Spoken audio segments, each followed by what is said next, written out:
గౌరవనీయులు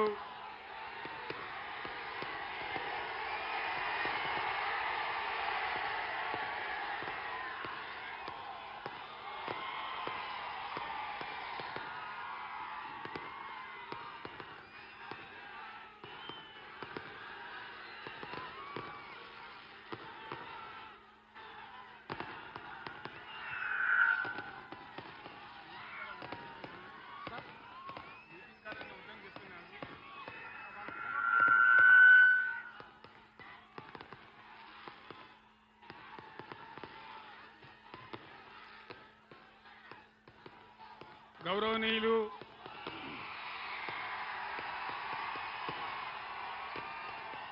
మాజీ మంత్రివర్యులు ఇప్పుడు పెద్దపల్లి బీఆర్ఎస్ పార్టీ అభ్యర్థిగా పోటీ చేస్తున్న మిత్రులు శ్రీ కొప్పుల ఈశ్వర్ గారు, గౌరవనీయులు వేదికపై ఉన్న మాజీ శాసనసభ్యులు 44-45 డిగ్రీల ఎండ ఉన్నా కూడా ఇంత పెద్ద ఎత్తున తరలి వచ్చినటువంటి నా అన్నదమ్ములకు, అక్కా చెల్లెలకు అందరికీ నమస్కారాలు.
జై తెలంగాణ, జై తెలంగాణ.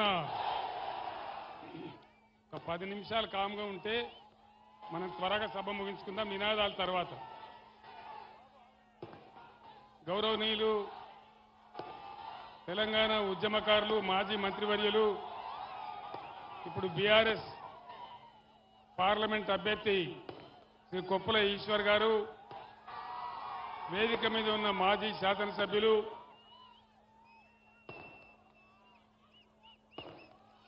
బీఆర్ఎస్ రాష్ట్ర నాయకులు, మీ అందరికీ కూడా నమస్కారాలు.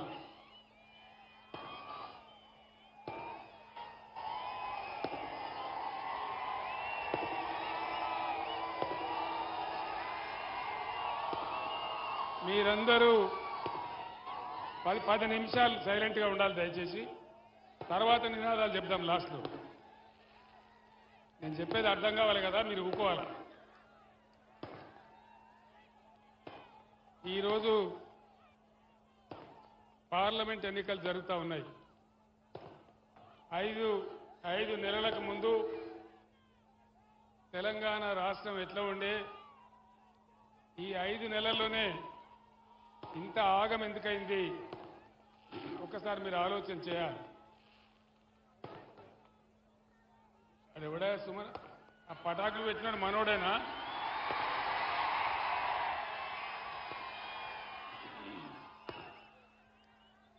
పటాకులోడు మనోడేనా, కాంగ్రెస్ వాడా? మనోడు కాదు, మనోడేనా? మనోడైతే బంద్ చేయాలి కదా.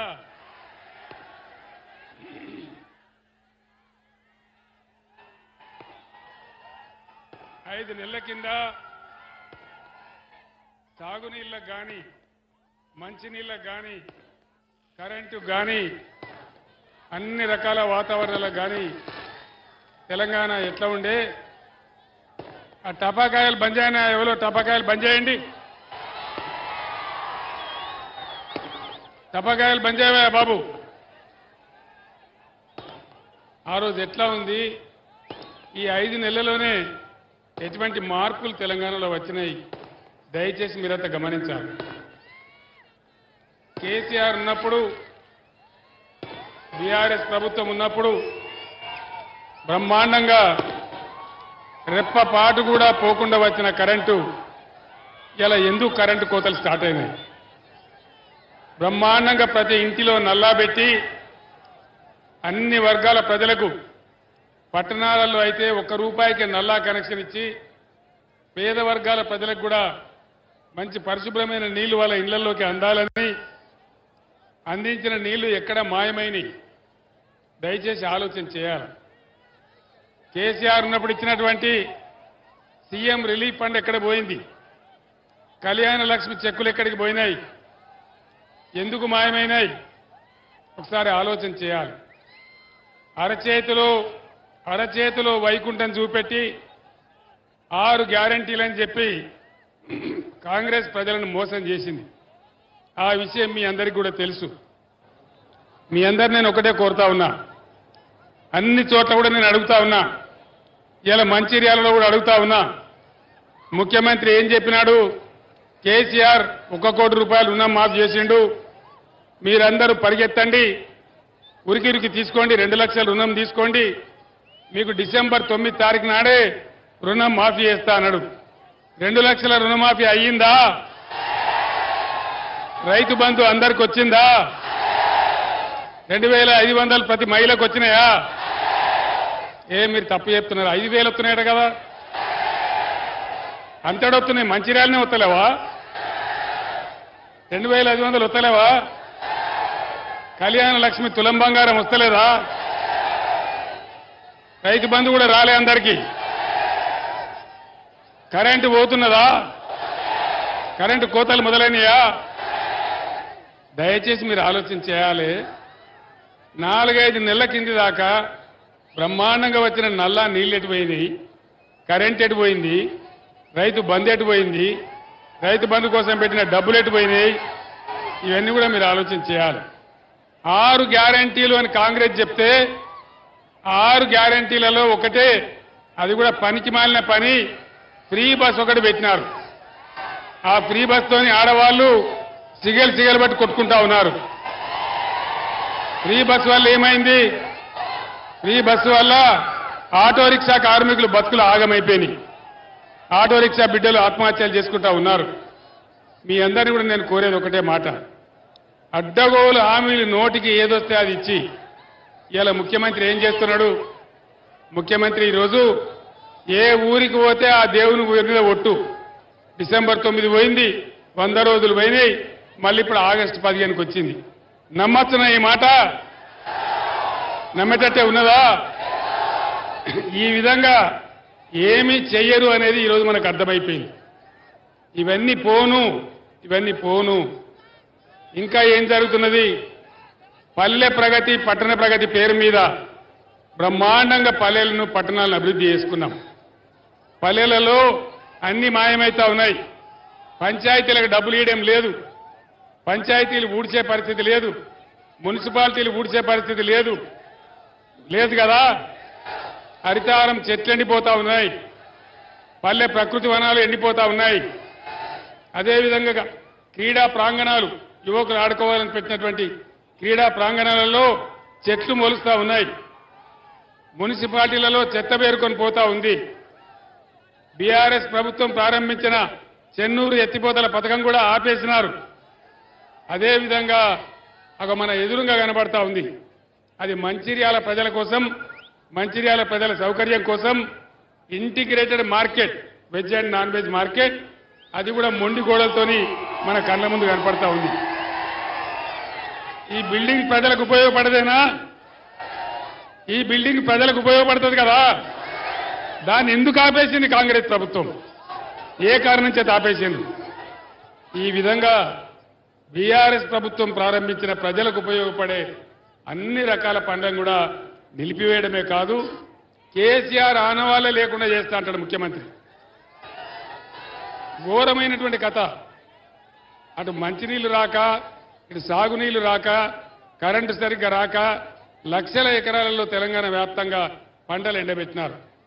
కనీసం కష్టపడి పండించిన పంట ఏదైనా ఉంటే దాన్ని తీసుకొని వస్తే కొనే దిక్కు కూడా లేదు. వరి పంటకు 500 బోనస్ వస్తున్నదా? ఎక్కడ లేదు. తెలంగాణలో ఎక్కడ అడిగినా కూడా బోనస్ బోగసే. బోనస్ లేదు, మన్ను లేదు, మద్దతు ధర కూడా లేదు, కనీసం కొనే దిక్కు కూడా లేదు. రైతులు చచ్చిపోతా ఉన్నారు. అన్నిటికంటే ప్రమాదమైన మాట, నేను ఈ పాత ఆదిలాబాద్ కొత్త మంచిర్యాల జిల్లాలో నిలబడి మాట్లాడుతా ఉన్నా. ప్లీజ్ వినాలి వినాలి వినాలి. ఇది చాలా ఇంపార్టెంట్ మాట, వినాలి. ఇవాళ ప్రభుత్వం ఏం చెప్తున్నది, ముఖ్యమంత్రి ఏం చెప్తున్నాడు? ఆదిలాబాద్, పాత ఆదిలాబాద్ జిల్లాలో గిరిజనుల కోసం, ప్రజల కోసం, మారుమూల ప్రాంతాల కోసం మనం 3 కొత్త జిల్లాలు ఏర్పాటు చేసుకున్నాం. ఆసిఫాబాద్, నిర్మల్, మంచిర్యాల. ఇవాళ ఏమంటున్న ముఖ్యమంత్రి, ఎలక్షన్ తెల్లారే నేను మంచిర్యాల జిల్లా రద్దు చేస్తా, ఆసిఫాబాద్ జిల్లా రద్దు చేస్తా, నిర్మల్ జిల్లా రద్దు చేస్తా అంటున్నాడు. మీరందరూ ఇవాళ నేను ఈ సమావేశంలో ఉన్న మంది కాదు, టీవీలలో నా మాట వింటున్నటువంటి మంచిర్యాల ప్రజలను నేను కోరుతా ఉన్నా, మంచిర్యాల జిల్లా ఉండాలన్నా పోవన్నా? ఉన్నానా? మొత్తం జిల్లా ప్రజల మాటన ఇది. ఒకవేళ ఉండాలంటే, మంచిర్యాల జిల్లా ఉండాలంటే కొప్పుల ఈశ్వర్ గెలవాలి, బీఆర్ఎస్ పార్టీ ఓటే. మంచిర్యాల జిల్లా కేసీఆర్ తెచ్చిన జిల్లా, ఎన్నో దశాబ్దాల నుంచి మన కళ. మళ్ళా ఆదిలాబాద్ దారి పట్టన్నా? మళ్ళా నడవన్నా 100-150 కిలోమీటర్లు? మంచిర్యాల జిల్లా ఉండాలనే వాళ్ళు బీఆర్ఎస్ కు ఓటేయండి. మంచిర్యాల జిల్లా పోయినా పర్వాలేదనే వాళ్ళు బీఆర్ఎస్ ను ఓడగొట్టి కాంగ్రెస్ ను గెలిపియండి. ఆ పుణ్యం కట్టుకోండి. కొట్లాడదామా మంచిర్యాల కోసం? యుద్ధం చేద్దామా? ఖచ్చితంగా. ఆ యుద్ధం కాదు, ఆ యుద్ధం ఎట్లా చేస్తాం. ఇప్పుడు బ్యాలెట్ యుద్ధంలోనే మా మంచిర్యాల జిల్లా మాకుండాలి అనే మంచిర్యాల గుండె చీల్చి మీరు ఈశ్వర్ని గెలిపేయాలని నేను కోరుతా ఉన్నా. గ్రామాలు పోయినాయి, పట్టణాలు పోయినాయి, కనీసం స్ట్రీట్ లైట్లు పోతే వాటిని రిపేర్ చేసే పరిస్థితి లేదు.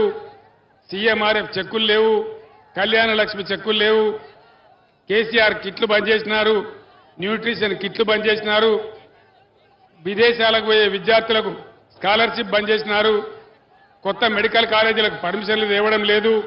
ఈ విధంగా ఏ రంగంలో చూసినా కూడా అన్ని పనులు గత 5 నెలలుగా నిలిపేసినారు. ఇది ఎంతవరకు కరెక్టు? ఏ రకంగా కరెక్టు? ఏ ప్రభుత్వం చేసినా ప్రజలకు సంబంధించిన మంచి పనులు ఉంటే వాళ్ళని కొనసాగిస్తారు, కానీ అన్నిటికి గుడ్డిగా రద్దు చేయరు.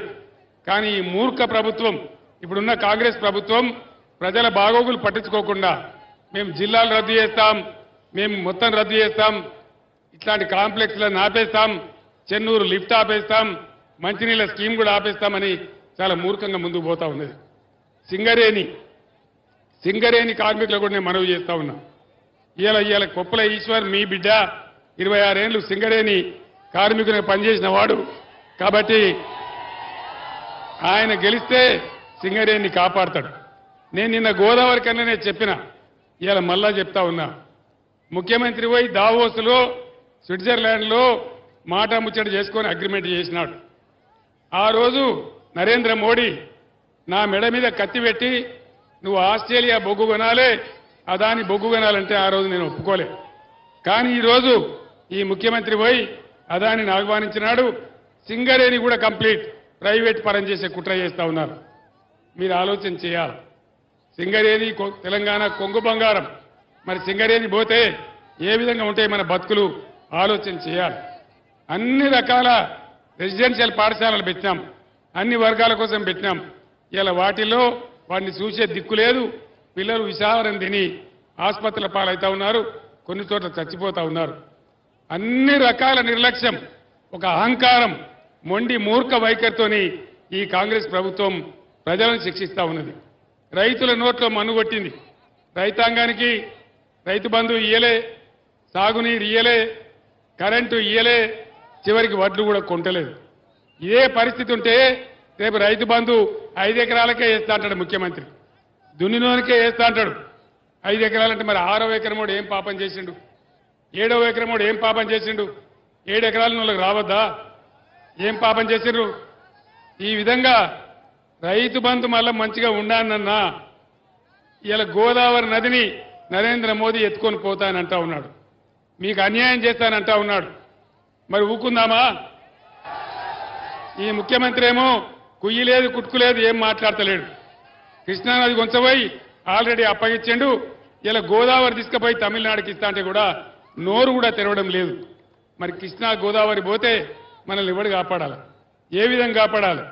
అందుకోసం దయచేసి నేను మీతో కోరేది, ఇవాళ పార్లమెంటులో బీఆర్ఎస్ ఎంపీలు ఉండవలసిన ఆవశ్యకత ఉంది. తెలంగాణ ఆత్మగౌరవం కాపాడాలన్నా, తెలంగాణ అస్తిత్వాన్ని కాపాడాలన్నా, నదుల నీళ్లలో మన హక్కులు మనకు రావాలన్నా, ఢిల్లీ నుంచి మన నిధులు మెడలు వంచి తేవాలన్నా, మనం బతకాలన్నా, సింగరేణి ప్రైవేట్ పరం కావద్దన్నా, మళ్ళా యథావిధిగా తెలంగాణ సంక్షేమ కార్యక్రమాలు జరగాలన్నా తప్పకుండా బీఆర్ఎస్ ఎంపీలు గెలవాలి. మీరిచ్చే బలమే నా బలం. నేను ఒక్కటే మాట మీకు మనవి చేస్తా ఉన్నా. వీటి మీద నిలదీస్తే ముఖ్యమంత్రి అడ్డగోలుగా మాట్లాడుతూ ఉన్నాడు. కేసీఆర్ నీ గుడ్లు తీసుకొని గోళీలు ఆడతా, నీ పేగులు మెడలేసుకుంటా, నీ లాగుల తొండలు దొరగొడతా, నిన్ను జైల్లో వేస్తా. జైళ్లకు కేసీఆర్ భయపడతాడా? నేను జైళ్లకు భయపడితే తెలంగాణ రాష్ట్రం వచ్చేదా? ఆనాడు చాలా కష్టపడి చావు నోట్లో తలకాయ పెట్టి 15 సంవత్సరాలు రాజీలేని పోరాటం చేసి మీ బిడ్డగా మీ దీవెనతో నేను తెలంగాణ తీసుకొని వచ్చినా ఆ విషయం మీకు తెలుసు. నా కళ్ళ ముందే నా ముందే తెలంగాణకు అన్యాయం చేస్తామంటే నా ప్రాణాలు బలిపెట్టైనా పోరాడతా తప్ప మౌనం పాటించే ప్రశ్న లేదు. తప్పకుండా ప్రజల కోసం, అన్ని వర్గాల ప్రజల కోసం ఉంటాం. దళిత బిడ్డల కోసం దళిత బంధు తెచ్చినాం. ఇంతకుముందు గోదావరి కన్లో నేను వస్తా ఉంటే ఒక అమ్మాయి వచ్చింది, ఒక దళిత అమ్మాయి. సార్ నేను దళిత బంధు తీసుకున్నా, నెలకు 3 లక్షలు సంపాదిస్తున్నా, 30,000 సంపాదిస్తున్నా, సంతోషంగా ఉన్నా అని చెప్పింది. ఆ రోజు 1,30,000 మందికి బీఆర్ఎస్ ప్రభుత్వం దళిత బంధు శాంక్షన్ చేసింది. ఆ డబ్బులన్నీ వాపసు తీసుకున్నారు. ఈ గవర్నమెంట్ రేవంత్ రెడ్డి ప్రభుత్వం ఆ డబ్బులన్నీ వాపసు తీసుకున్నది. ఎందుకు? దళితులు అర్హులు గారా? వాళ్ళకి ఇచ్చిన డబ్బు ఎందుకు వాపసు తీసుకున్నారు? ఎందుకోసం వాళ్ళకి ఇవ్వడం లేదు? ఇలా గిరిజన బిడ్డలున్నారు. గిరిజన బిడ్డలకు బ్రహ్మాండంగా 4.5 లక్షల ఎకరాల పోడు భూములు ఇచ్చినాం. వాళ్లకు రైతు బంధు ఇచ్చినాం, రైతు బీమా చేసినాం. ఇలా ఈ ప్రభుత్వం ₹1 కూడా ఇవ్వడం లేదు. గిరిజన రైతులు ఎవరికి కూడా రైతు బంధు వేయలే. ఈ రకంగా ఒక వర్గం ప్రజలను కాదు, అటు గిరిజనులను, ఇటు దళితులను, ముస్లిం మైనార్టీ సోదరులు ఉన్నారు. ముస్లిం మైనార్టీ సోదరులకు ప్రతి సంవత్సరం నేను రంజాన్ తోబా పంపించిన. ఈ సంవత్సరం రంజాన్ తోబా వచ్చిందా? ఇఫ్తార్ విందులు జరిగినాయా? రావు. వాళ్ళు ఎవ్వలను గౌరవించరు. హిందువులను గౌరవించరు, ముస్లింలను గౌరవించరు, దళితులను గౌరవించరు, లంబాడాలు గిరిజనులకు ఇవ్వాల్సింది ఇయ్యరు, రైతులను ముంచుతారు, విద్యార్థులను ముంచుతారు. 4 నెలల్లో ఇంత రాక్షస పాలన ఈ రాష్ట్రంలో జరుగుతూ ఉంది. దయచేసి ఈ అన్యాయాలు అరికట్టాలంటే, మనకు న్యాయం జరగాలంటే బీఆర్ఎస్ బలం, తెలంగాణ బలం. బీఆర్ఎస్కి మీరిచ్చే శక్తి తెలంగాణ శక్తి. మీ తరపున గొంతెత్తి పోరాడే ఏకైక పార్టీ బీఆర్ఎస్ పార్టీయే. ఇక బీజేపీ నరేంద్ర మోడీ 10 ఏళ్ల కింద గెలిచినప్పుడు ఇంటికి 15 లక్షలు ఇస్తానడు. వచ్చినాయి ఆ 15 లక్షలు? నిజంగా రాలేదా? వచ్చినాయట కదా మంచిర్యాలలో, రాలేదా? బేటీ పడావో బేటీ బచావో ఏమైనా జరిగిందా? ఏం జరగలే. సబ్కా సాత్ సబ్కా వికాస్ ఏమైనా వచ్చిందా? రైతుల ఆదాయం రెట్టింపు జరిగిందా? నరేంద్ర మోడీదంతా గ్యాస్ కంపెనీ తప్ప ఏమీ లేదు. ఆ బీజేపీకి ఓడేసినా గోదాట్ల వారేసినా ఒకటే, అంతే కదా. అందుకోసం దయచేసి ఇప్పటికే నాకు సమాచారం వచ్చింది బంపర్ మెజార్టీతోని. ఎందుకంటే నాకు ఇవాళ సింగరేణిలో అక్కడ గెస్ట్ హౌస్లో ఉంటే చెప్తా ఉన్నారు, పోటీ ఎవరి మధ్య ఉంది? పోటీ ఎవరి మధ్య? ఒక ఆగర్భ శ్రీమంతునికి ఒక భూగర్భ కార్మికునికి, బాగా బలిసినటువంటి ఒక ఆగర్భ శ్రీమంతుడు ఇక్కడ 26 ఏళ్లు తట్టబట్టి లైట్ పెట్టుకొని బొగ్గు మోసినటువంటి భూగర్భ కార్మికుడు. మరి కార్మికుడు గెలవన్నా ఆగర్భ శ్రీమంతుడు గెలవన్నా మీరు నిర్ణయించాలని మనవి చేస్తా ఉన్నా. ఈ రకంగా ఏ రకంగా చూసినా ఈరోజు కాంగ్రెస్ ప్రభుత్వం అన్ని రంగాలలో వైఫల్యం చెందింది. భారతీయ జనతా పార్టీతో మనకేం ఒరగలేదు. ఒక బీఆర్ఎస్ఏ తెలంగాణకు శ్రీరామ రక్ష. ఆనాడు నేను చెప్పినా తెలంగాణ తెస్తా అని, ఈనాడు నేను చెప్తా ఉన్నా తెలంగాణ హక్కులు కాపాడుతాని. కాబట్టి దయచేసి భారీ మెజార్టీతోని మన ఈశ్వర్ గారిని గెలిపించాలని కోరుతా ఉన్నా. అన్ని సర్వేలు చెప్తా ఉన్నాయి ఆటోమేటిక్గా ఇక్కడ పెద్దపల్లి నియోజకవర్గంలో కొప్పుల ఈశ్వర్ గారు గెలిచిపోయినారని చెప్తా ఉన్నాయి. మరి ఆ విజయాన్ని మీరు ఖాయం చేయాలి. మోసపోవద్దు, గోసపడద్దని మనవి చేస్తూ ఇవాళ వాస్తవానికి 44-45 డిగ్రీల ఎండ ఉన్నది. అయినా మీరు ఇంత పెద్ద సంఖ్యలో మంచిర్యాల చరిత్రలో ఎప్పుడు లేని విధంగా ఈ చౌరస్తా ఈనిందా అనే విధంగా తరలి వచ్చినటువంటి ప్రతి ఒక్కరికి మీ అందరికి కూడా పేరు పేరున ధన్యవాదాలు తెలియజేస్తూ నేను సెలవు తీసుకుంటా ఉన్నా. జై తెలంగాణ, జై తెలంగాణ. కారు గుర్తుకే, కారు గుర్తుకే, జై తెలంగాణ. ధన్యవాదాలు.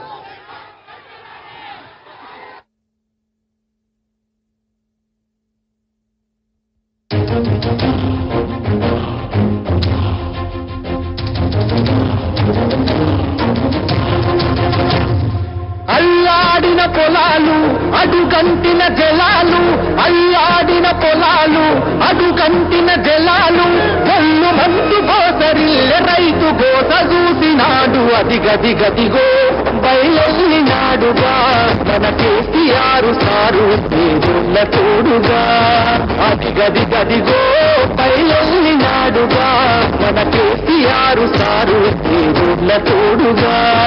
70 ఏళ్ళ శిఖరం పెప్పుల్లా కర్చిస్తూ అది గదిగో బయలెళ్ళినాడుగా మన కేసీఆర్ సారు దేవుళ్ళ తోడుగా.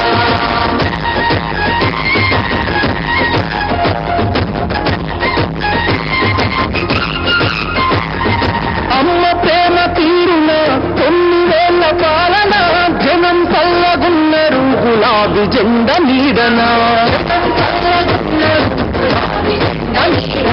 కంటికి రెప్పోల కేసీఆర్ కాపు వాసన, కూలినాలి పేద జనం తలెత్తుకొని బతికెనా, కూలినాలి పేద జనం తలెత్తుకొని బతికెనా. నల్లా పచ్చని పల్లెడు కరువు గమ్ముకున్నదని కరువెక్కిన గుండెతోని బయలెళ్ళే కేసీఆర్. అది గది గదిగో బయలెళ్ళినాడుగా మన కేసీఆర్ సారు దేవుళ్ళ తోడుగా. అది గది గదిగో బయలెళ్ళినాడుగా మన కేసీఆర్ సారు దేవుళ్ళ తోడుగా.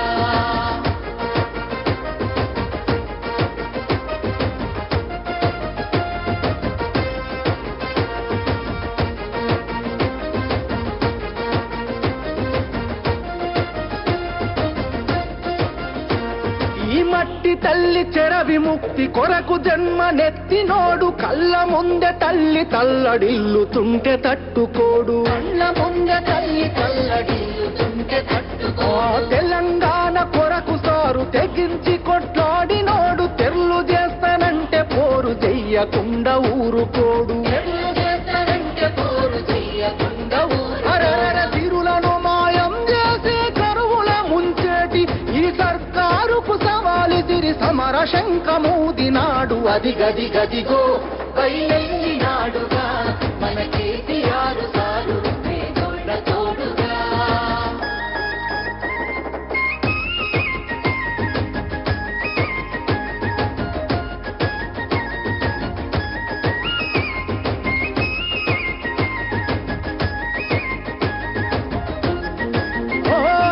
నమ్ముకున్న జనం కొరకు ఊపిరి ఉన్నంత వరకు వేయడురా వెనుకడుగు గతగణ చరితల నడుగు, వేయడురా వెనుకడుగు గతగణ చరితల నడుగు.